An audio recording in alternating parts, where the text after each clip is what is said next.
Godwin John ministries வழங்கும் தினம் ஒரு சத்திய வார்த்தை. இந்த ஆடியோ நிகழ்ச்சிக்கு உங்களை அன்புடன் வரவேற்கிறோம்.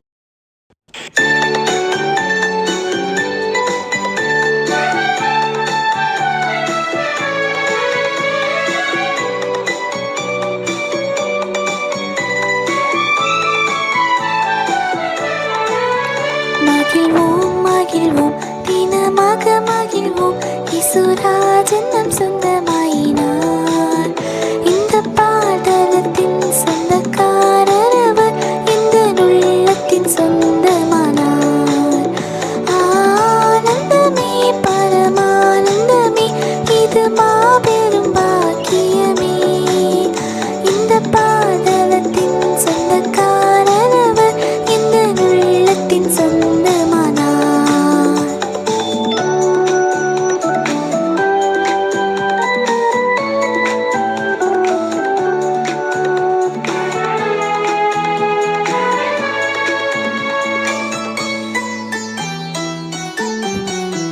சின்னஞ்சிறு வயதில் என்னை குறித்து விட்டார், தூரம் போயினும் கண்டு கொண்டார். தமது ஜீவனை எனக்கும் அளித்து ஜீவன் பெற்றுக்கொள் என்று உரைத்தார். ஆனந்தமே பரமானந்தமே, இது மாபெரும் பாக்கியமே. இந்த பாதலத்தின் சொந்தக்காரர் அவர், இந்த உள்ளத்தின் சொந்தமானார்.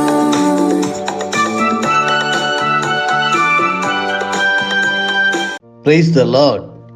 நம்முடைய பிதாவாகிய தேவனாலும் கர்த்தராகிய இயேசு கிறிஸ்துவினாலும் உங்களுக்கு கிருபையும் சமாதானமும் உண்டாயிருப்பதாக. ஆமேன். தினம் ஒரு சத்திய வார்த்தை. இன்றைய தலைப்பு நெருக்கடியில் தலையிடுதல்.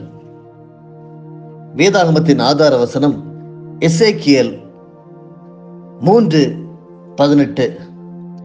அவனை உயிரோடே காக்கும்படியாகவும் அதை அவனுக்கு சொல்லாமலும் நீ அவனை எச்சரிக்காமலும் இருந்தால் அந்த துன்மார்க்கன் தன் துன்மார்க்கத்திலே சாவான், அவன் இரத்த பழியையோ உன் கையிலே கேட்பேன்.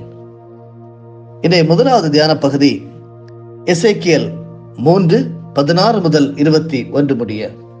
7 நாள் முடிந்த பின்பு கர்த்தருடைய வார்த்தை எனக்கு உண்டாகி, அவர் மனுபுத்திரனே, உன்னை இஸ்ரவேல் வம்சத்தாருக்கு காவலாளனாக வைத்தேன். நீ என் வாயினாலே வார்த்தையை கேட்டு என் நாமத்தினாலே அவர்களை எச்சரிப்பாயாக. சாகவே சாவாய் என்று நான் துன்மார்க்கனுக்கு சொல்லுகையில் நீ துன்மார்க்கனை தன் துன்மார்க்கமான வழியில் இராதபடிக்கு எச்சரிக்கும்படியாகவும் அவனை உயிரோடே காக்கும்படியாகவும் அதை அவனுக்கு சொல்லாமலும் நீ அவனை எச்சரிக்காமலும் இருந்தால் அந்த துன்மார்க்கன் தன் துன்மார்க்கத்தினாலே சாவான், அவன் இரத்த பழியையோ உன் கையிலே கேட்பேன். நீ துன்மார்க்கனை எச்சரித்தும் அவன் தன் துன்மார்க்கத்தையும் தன் ஆகாத வழியையும் விட்டு திரும்பாமற் போவானாகில் அவன் தன் துன்மார்க்கத்திலே சாவான், நீயோ வென்றால் உன் ஆத்மாவை தப்புவிப்பாய். அப்படியே நீதிமான் தன் நீதியை விட்டு திரும்பி நீதிகேடு செய்யும் போது நான் அவன் முன் இடரலை வைக்கும் போதும் அவன் சாவான். நீ அவனை எச்சரிக்காதபடியினாலே அவன் தன் பாவத்திலே சாவான், அவன் செய்த நீதிகள் நினைக்கப்படுவதில்லை. அவனுடைய இரத்த பழியையோ உன் கையிலே கேட்பேன். நீதிமான் பாவம் செய்யாதபடிக்கு நீ நீதிமானை எச்சரித்த பின்பு அவன் பாவம் செய்யாவிட்டால் அவன் பிழைக்கவே பிழைப்பான். அவன் எச்சரிக்கப்பட்டான், நீயும் உன் ஆத்மாவை தப்புவித்தாய் என்றார். அருமையானவர்களே, நெருக்கடியிலே தலையிடுவதல் அது நமக்கு உகந்ததா? வேதாகமத்தின் சில ஆதார வசனங்கள் மூலமாக அப்படி நெருக்கடியிலே உள்ளவர்களுக்கு உதவி செய்யும் போது சில காரியங்களை நாம் மனதிலே எடுத்துக்கொள்ள வேண்டும். மத்தேயு எழுதின சுவிசேஷம் 18வது அதிகாரம் வசனங்கள் 15 முதல் 17 வரையிலும் இப்படி சொல்லுகிறது. உன் சகோதரன் உனக்கு விரோதமாக குற்றம் செய்தால் அவனிடத்தில் போய் நீயும் அவனும் தனித்திருக்கையில் அவன் குற்றத்தை அவனுக்கு உணர்த்து. அவன் உனக்கு செவி கொடுத்தால் உன் சகோதரனை ஆதாயப்படுத்திக் கொண்டாய். அவன் செவி கொடாமற் போனால் 2-3 சாட்சிகளுடைய வாக்கினாலே சங்கதிகள் எல்லாம் நிலைவரப்படும்படி இரண்டொருவரை உன்னுடனே கூட்டிக் கொண்டு போ. அவர்களுக்கும் அவன் செவி கொடாமற் போனால் அதை சபைக்கு தெரியப்படுத்து. சபைக்கும் செவி கொடாதிருப்பானால் அவன் உனக்கு அஞ்ஞானியைப் போலவும் ஆயக்காரனைப் போலவும் இருப்பானாக. உங்களுடைய வாழ்க்கையிலே ஒருவேளை உங்கள் குடும்பங்களிலோ நண்பர்கள் மத்தியிலோ சமூகத்திலோ நெருக்கடியிலே இருக்கக்கூடியவர்களை நீங்கள் கேள்விப்பட்டிருக்கலாம். அவர்களை குறித்து அவருடைய குடும்பத்தினர் உங்களுக்கு சொல்லியிருக்கலாம். நீங்கள் நேசிக்கும் ஒருவர் ஒரு தீய பழக்கத்திற்கு ஒருவேளை அடிமையாகி, அதுவும் ஒரு அபாயகரமான பழக்கத்திற்கு அடிமையாகி, உங்கள் அறிவு கெட்டு வகையில் நீங்கள் அவர்களை விடுவிக்க எடுத்துக்கொள்ளும் முயற்சிகள் யாவும் வீணாகும் போது நீங்கள் என்ன செய்வீர்கள்? தனிப்பட்ட ஒருவரது முயற்சியால் கூடாதது சில வேளைகளில் பலரது முயற்சியால், அதாவது கூட்டு முயற்சியால் அது நடைபெறும். காரணம் என்ன? எண்ணிக்கையில் பலம் உண்டு என்று சொல்லி தமிழ் பழமொழி உண்டு. எடுத்துக்காட்டாக, தனிப்பட்ட விதத்தில் உளமாற நாம் எடுக்கும் முயற்சிகள் காதில் பல நேரம் விழுவதில்லை. பாதிக்கப்பட்டவருக்கு இதெல்லாம் ஒரு பட்டாசு வெடி போன்றதே. ஆனால் ஒரு குழுவாக சேர்ந்து தீமையை எதிர்க்கும் பொழுது தேவனுடைய உதவியால் அசைக்க முடியாததையும் அசைக்கலாம். அருமையானவர்களே, இதை குறித்து தான் வேதாகமம் இப்பொழுது நாம் வாசிக்க கேட்ட 2 பகுதிகளும் நமக்கு கற்றுத்தருகிறது. குழுவாக ஒருவேளை இப்படிப்பட்ட நெருக்கடியான சூழலில் இருக்கிறவர்களுக்கு நாம் தலையிட்டு அவர்கள் மீது அக்கறை செலுத்துவது எப்படி? நீங்கள் நேசிக்கிற ஒருவரை கவலையற்ற கேடான வாழ்விலிருந்து விடுவிக்க கவனமாக திட்டமிடுங்கள். அவரை விடுவிப்பது மட்டுமல்ல, அவரது வாழ்க்கை மறுரூபம் அடைய வேண்டும், கிறிஸ்துவை போன்று பூரணம் அடைய வேண்டும். இந்த ஆபத்தான பழக்கங்கள், ஒருவேளை பொருட்கள் அவர்கள் பயன்படுத்திக் கொண்டிருக்கலாம். சாராயம், புகையிலை, கொக்கைன் அல்லது பாலியல் பழக்கங்கள், தவறான காரியங்கள், பாலியல் சார்ந்த நாளிதழ்கள், படங்கள் முதலியன. அவருடைய நடத்தை ஒருவேளை தவறான பாலியல் உறவு, அதிகமாக செலவு செய்தல், சூதாட்டம், தீய பழக்கங்கள். இப்படிப்பட்ட பழக்கமுள்ளவர்களை விடுதலையாக்கவே அவர்களோடு நாம் போராடுகிறோம். நீங்கள் வேதாகமத்தின் வசனங்களின் அடிப்படையிலே நெருக்கடியிலே தலையிட்டு அவர்கள் மீது நீங்கள் அக்கறை செய்யலாம். சங்கீதம் 32:8 சொல்லுகிறது, இந்த ஆபத்தை பற்றி புரிந்து கொள்ளும் ஞானத்தை நாம் தேவனிடம் கேட்டுக்கொள்ள வேண்டும் என்று. நீதிமொழிகள் 2:6 அப்படித்தான். முதலாவது, ஆண்டவருடைய ஞானம், இப்படிப்பட்ட விஷயத்திலே நான் தலையிடலாமா என்று சொல்லி நீங்கள் முதலாவது தீர்மானம் செய்ய வேண்டும் வேதத்தின் ஆதாரத்தின்படி. நீதிமொழிகள் 18:15 சொல்லுகிறது, அவரது குறிப்பிட்ட தீய பழக்கத்தை நாம் தெரிந்து கொண்டு அதை குறித்து வாசித்தோ அல்லது ஆலோசனை தரும் குழுவையோ நபரையோ நாம் அணுகி ஆலோசனை பெற்றுக்கொள்ள வேண்டும். எப்படிப்பட்ட பழக்கத்தில் அவர் இருக்கிறார் என்பதை நீங்கள் முதலாவது ஆழமாக அந்த பழக்கத்தை பற்றி நீங்கள் புரிந்து கொள்ள வேண்டும். மூன்றாவதாக, ஒரு நல்ல ஆலோசனை தரும் கிறிஸ்தவரை நாம் அணுக வேண்டும், நல்ல ஒரு விசுவாசி. நீதிமொழி 15:22 அப்படித்தான் நமக்கு கற்றுத்தருகிறது. ஆலோசனை இல்லாமையால் எண்ணங்கள் சித்தியாமற்போம், ஆலோசனைக்காரர் அநேகர் இருந்தால் அவைகள் உறுதிப்படும் என்று எழுதப்பட்டிருக்கிறது.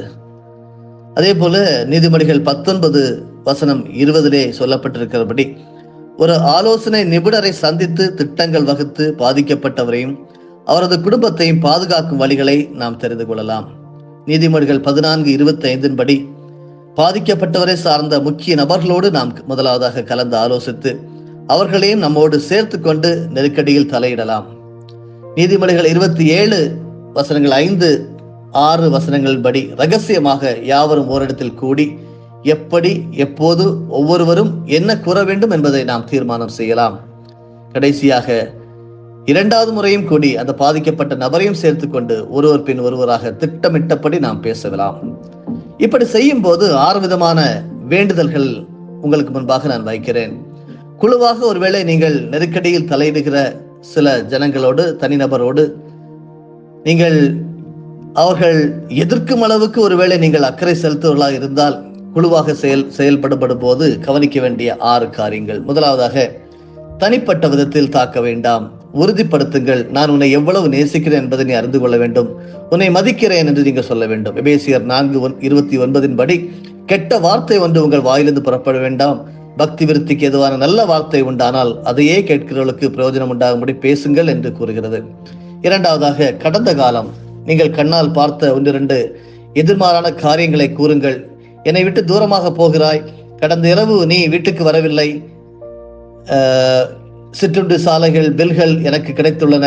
கடந்த சனியன்று நீ குடித்துவிட்டு நண்பர்கள் முன் காணப்பட்டாய் என்று சில உதாரணங்களை நீங்கள் சொல்லலாம். நீதிமொழிகள் 12:17 கூறுகிறது போல, சத்திய வாசகன் நீதியை வெளிப்படுத்துவான். குறைவாக பேசுங்கள், 2-3 வாக்கியங்கள் போதும். அருமையானவர்களே, நீதியை வெளிப்படுத்துகிறவர்கள் குறைவாக தான் பேசுவார்கள். 3வதாக வேதனை, நான் உணர்வுகள் போன்ற வார்த்தைகளை, நான் மெய்யாக புண்படுத்தப்பட்டேன், அப்படிப்பட்ட வார்த்தைகளை பயன்படுத்துங்கள். என் இருதயமே உடைந்து போனது, நான் மிகுதியும் வருத்தப்பட்டேன், என் இருதயம் துக்கமாக இருக்கிறது, என் ஆவியில் உருவ குத்துவது போல உணர்கிறேன், நான் தோல்வியற்றவனாக உணர்கிறேன் என்று சொல்லி நாம் அவர்களை ஊக்கப்படுத்தலாம். நீதிமொழிகள் 16:23 கூறுவது என்னவென்றால், ஞானியின் இருதயம் அவன் வாய்க்கு அறிவை ஊட்டும், அவன் உதடுகளுக்கு அது மேன்மேலும் கல்வியை கொடுக்கும். 4வதாக கெஞ்சி கேளுங்கள், தனிப்பட்ட விதத்தில் ஆலோசனை கேட்கும்படி கெஞ்சி கேளுங்கள். தேவையான உதவி பற்றி இந்த அழிவுக்கேதுவான பழக்கத்தை விட்டுவிடும்படி உன்னை கெஞ்சி கேட்கிறேன். நீ இதை செய்தால் உன்னை மிகவும் கனம் பண்ணுவேன், நன்றி உள்ளவனாயிருப்பேன் என கூறுங்கள். நீதிமொழிகள் 18வது அதிகாரம் வசனம் 21 தியானமாக வைத்துக் கொள்ளுங்கள். 5வதாக திட்டம். ஆலோசனைக்கு அந்த நபர் செவி கொடுத்தால் உடனடியாக ஒரு புதிய திட்டத்தை கூறி அதை பின்பற்ற செய்யுங்கள். பெயர்கள், இடங்கள் குறிப்பாக ஏற்படுத்தி அவரை சேர்த்து கொள்ளுங்கள். கடைசியாக அதன் விலை. அந்த நபர் ஒத்து விளைக்காவிட்டால் பின் விளைவுகள் என்ன என்பதை தெரியப்படுத்துங்கள். இந்த கெட்ட பழக்கத்தை நீ விடு வரை வீட்டுக்கு வரக்கூடாது, அவர்களோடு உள்ள தொடர்பை விட்டு விடுங்கள். நீதிமொழிகள் 15:10 சொல்லுகிறது, வழியை விட்டு விலகிறவனுக்கு புத்திமதி விசனமாயிருக்கும், கடிந்து கொள்ளுதலை வெறுக்கிறவன் சாவான் என்று எழுதப்பட்டிருக்கிறது. அருமையானவர்களே, கர்த்தருடைய சந்நிதியிலே நெருக்கடியில் நாம் தலையிடும் போது அநேக கிறிஸ்தவர்கள் நீங்கள் எப்படியாவது அக்கறை செலுத்தி அவர்களை நல்வாழ்க்கையில் கொண்டு வர வேண்டும் என்று சொல்லி முயற்சி செய்து கொண்டிருக்கிறீர்கள். அப்படிப்பட்ட முயற்சியிலே ஈடுபடும் போது இப்படிப்பட்ட வசனங்களை நீங்கள் மனதில் வைத்துக் கொள்ள வேண்டும். கர்த்தர் உங்களை ஆசீர்வதிப்பாராக. ஆமென். ஜெபம் செய்வோமா? பரலோகத்தின் தந்தையே, யாக்கோபு 5வது அதிகாரம் வசனம் 19 சொல்லுகிறது போல, உங்களில் ஒருவன் சத்தியத்தை விட்டு விலகி மோசம் போகும்போது மற்றொருவன் அவனை திருப்பினால் தப்பிப்போன மார்க்கத்தினின்று பாவியை திருப்புகிறவன் ஒரு ஆத்மாவை மரணத்தின் ரட்சித்து திரளான பாவங்களை மூடுவான் என்று அறிய கடவன் என்று எழுதப்பட்டிருக்கிறது. அப்படி எங்களுடைய சகோதரர்கள், சகோதரிகள், எங்களுடைய பிள்ளைகள் ஆண்டவரே, இப்படிப்பட்ட சத்திய மார்க்கத்தை விட்டு யாராவது சென்று கொண்டிருப்பார்களோ அவர்களுக்காக விசேஷமாக ஜெபிக்கிறோம்.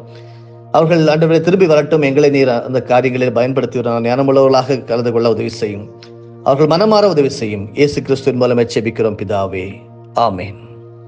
என் ஆத்துமாவே கர்த்தரை ஸ்தோத்தரி, என் முழு உள்ளமே அவருடைய பரிசுத்த நாமத்தை ஸ்தோத்தரி. என் ஆத்துமாவே கர்த்தரை ஸ்தோத்தரி, கர்த்தர் செய்த சகல உபகாரங்களையும் மறவாதே. ஆமென்.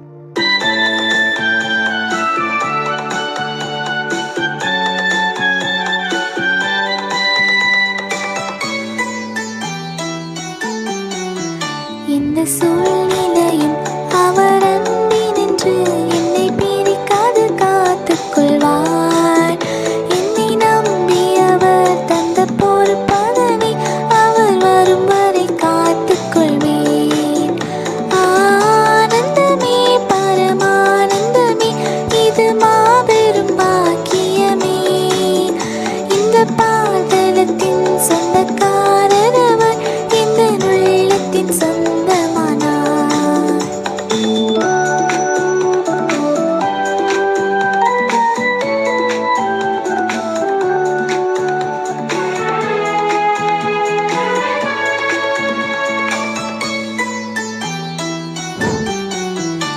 அவர் வரும் நாளிலே என்னை காணமசித்து அன்பாய் கூப்பிட்டு சேர்த்துக் கொள்வார். அவர் சமூகமதில் அங்கே அவருடனே ஆடி பாடி மகிழ்ந்திடுவேன். ஆனந்தமே பரமானந்தமே, இது மாபெரும் பாக்கியமே. இந்த பாதலத்தின் சொந்தக்காரர் அவர், இந்த உள்ளத்தின் சொந்தமானார். நம்முடைய ஆண்டவராகிய இயேசு கிறிஸ்துவின் மூலமாக உங்களை நாங்கள் மனமாற ஆசீர்வதிக்கிறோம்.